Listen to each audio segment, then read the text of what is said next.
punya bangunan satu-satunya dipuja wong sak ngalam donya.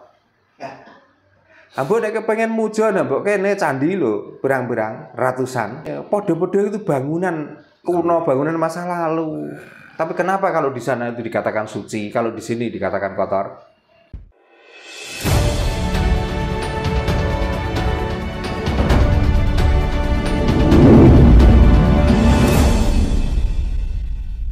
Contohnya, Raden Patah dengan Prabu Brawijaya. Seandainya Raden Patah waktu itu tidak dicekoki dengan agama, nggak mungkin berontak ke Mojopahit, nggak mungkin. Tapi karena sudah dimasuki agama dan agama itulah yang mendogma Raden Patah itu menjadi berani sama orang tuanya. Sebenarnya apa? Kan bukan karena apa-apa, karena ngiri Mojopahit waktu itu agama Hindu-Buddha. Kalau Demak beragama Islam, maka kalau bisa Mojopahit itu mau diislamkan. Akhirnya apa yang terjadi? Ya, pertempuran. Nah, siapa di belakang mereka? Orang-orang apa? Kan orang-orang tokoh agama yang meracuni terus sehingga sampai Raden Patah hilang kesadarannya. Dia tidak tak tunduk pada orang tuanya, bahkan melawan. Bahkan sampai menghancurkan kerajaan Mojopahit. Pernah orang Nusantara ini mau meminta pertanggungjawaban dari orang-orang agama dengan kehancuran Mojopahit? Enggak pernah, Pak. Nah, makanya harus bertanggung jawab. Berapa situs-situs di Nusantara ini ya hancur gara-gara karena agama? Coba. Seandainya kuat, mungkin Candi Borobudur pun mau dirobohkan kok oleh orang-orang beragama. Seandainya mampu. Betul, Pak. Iya, maka bagaimana cara merobohkan supaya tanpa mengotori tangan mereka? Orang-orang Nusantara dihasut bahwa Candi Borobudur adalah sesembahan orang musyrik, sesembahan orang kafir, orang sesat, dan itu buatan orang-orang yang tidak mengenal Tuhan. Lah, untung orang Nusantara ini masih punya filter. Untung negara ini masih mengantisipasi supaya tidak ada kehancuran. Nah, seandainya dengan terhasutnya omongan orang-orang yang menjajakan agama itu sampai Candi Borobudur pun dihancurkan. Terus mau apa? Mau seperti negara Mekah sana, negara Arab sana kira-kira? Punya bangunan satu-satunya dipuja wong sak ngalam donya. Ambok nek kepengen muja mbok kene candi lho, berang-berang ratusan. Sekarang malah bermunculan dari candi yang baru sekarang, Pak. Nah, makanya padha-padha itu bangunan kuno, bangunan masa lalu. Tapi kenapa kalau di sana itu dikatakan suci, kalau di sini dikatakan kotor? Sing suci apane, Pak? Gitu. Nah, sing suci yo uteke mego minger kuwi. Nah, uteke ra minger ya tidak mensucikan. Nggih. Kadang gini, Pak, kalau saya melihat ya, Pak, negara-negara yang beragama gitu. Justru malah tiap hari itu ribut ya. Kalau kita lihat Cina, Pak, negara komunis gitu. Tapi teknologinya malah luar biasa. Nah, mestinya kan kalau kita itu waras, Pak ya, kita harus berkaca dengan negara Cina kan. Padahal Cina dianggap negara komunis gitu, orangnya tidak bertuhan. Tapi kenapa kok justru malah negaranya kan hebat gitu, luar biasa. Justru malah yang negara yang awal dari agama, lahirnya agama, malah tiap hari pertikaian kan gitu, Pak, cara kita ini. Gini Mas, orang yang mengatakan negara itu komunis, yang mengatakan negara kafir, yang mengatakan negara itu tidak bertuhan, itu kan dari sumber satu, dari sumber agama dari sumber orang-orang yang beragama Islam toh. Karena apa? Karena negara itu tidak mau mengikuti jejaknya. Cuman itu aja loh. Seandainya negara itu mau mengikuti jejaknya, mungkin negara itu miskin sampai sekarang kok. Gila. Wong Indonesia ini loh, seandainya sumbernya tidak banyak dengan mengikuti agama, saya yakin orang Nusantara sudah melarat kok. Bukan karena ekonomi global yang tidak sesuai, bukan karena apa? Ya karena otaknya orang Nusantara sudah tercuci, sehingga mempunyai apa saja dikumpulkan, setelah ngumpul dibawa kemana? Ke negara sumber agama atau? Bahkan tidak, kadang-kadang rela untuk menjual tanahnya, hanya punya satu-satunya tanah, dijual ya untuk apa? Untuk tamasya ke sana. Dari sana tidak dapat apa-apa, cuman dapat apa? Kalau bahasa agamanya itu apa? Kurofat atau apa? Kalau dari sana nanti akan mendapatkan pahala dan sudah jelas akan masuk surga. Akhirnya apa? Setelah pulang dari sana sudah tidak punya apa-apa. Saya kok ngomong seperti itu, apa ada buktinya? Ada. Siapa? Pak Lek saya sendiri. Jadi saya nggak ngomongkan orang yang saya tidak lihat. Itu.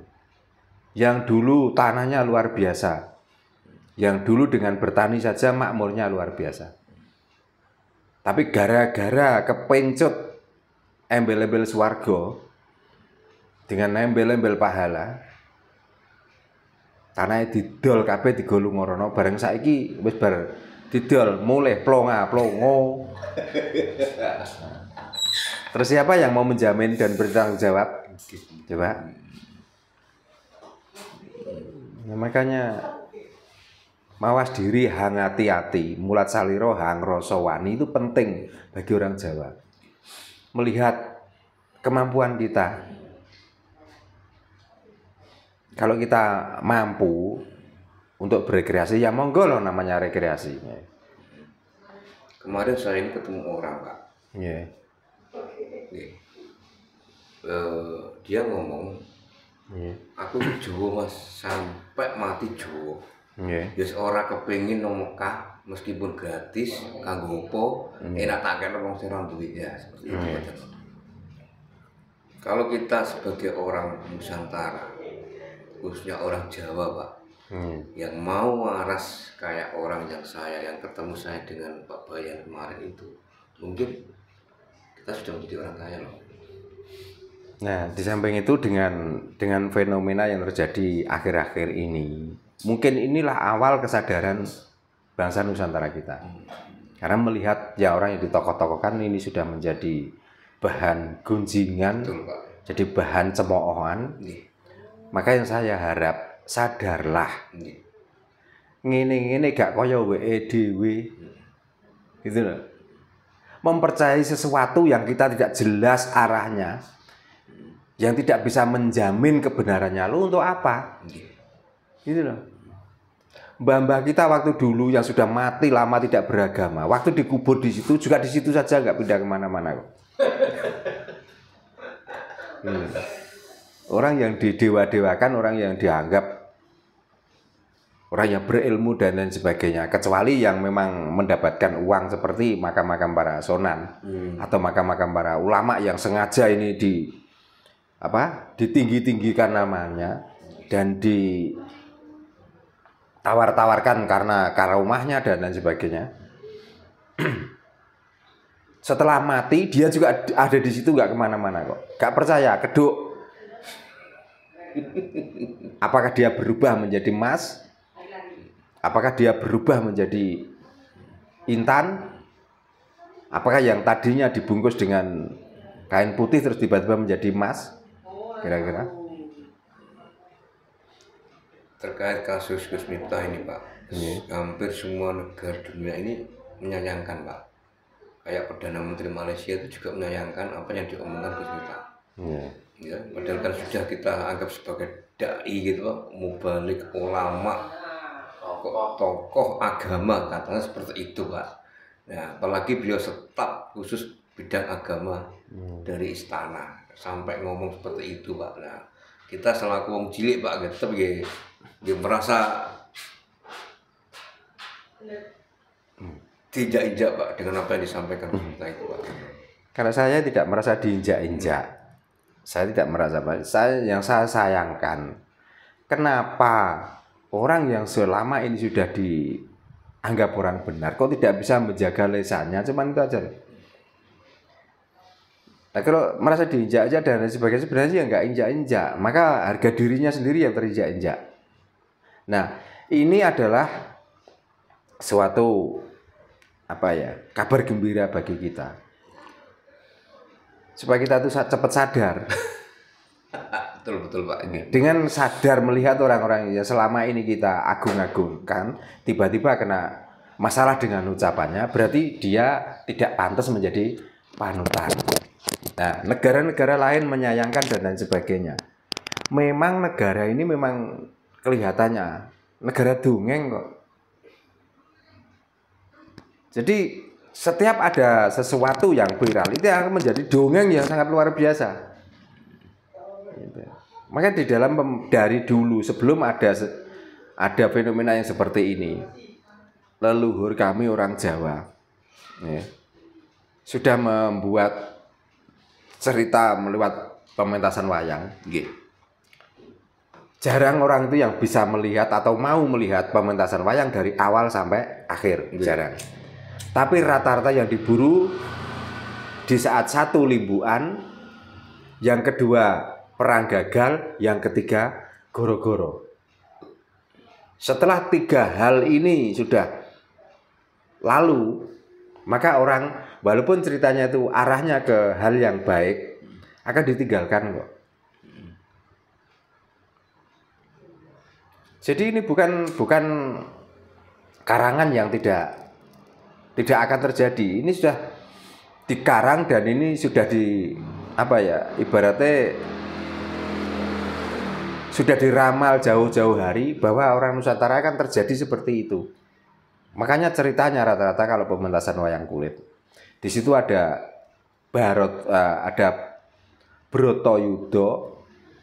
Brontayuda, dan Baratayuda. 3 ini tidak akan lepas dari Nusantara ini.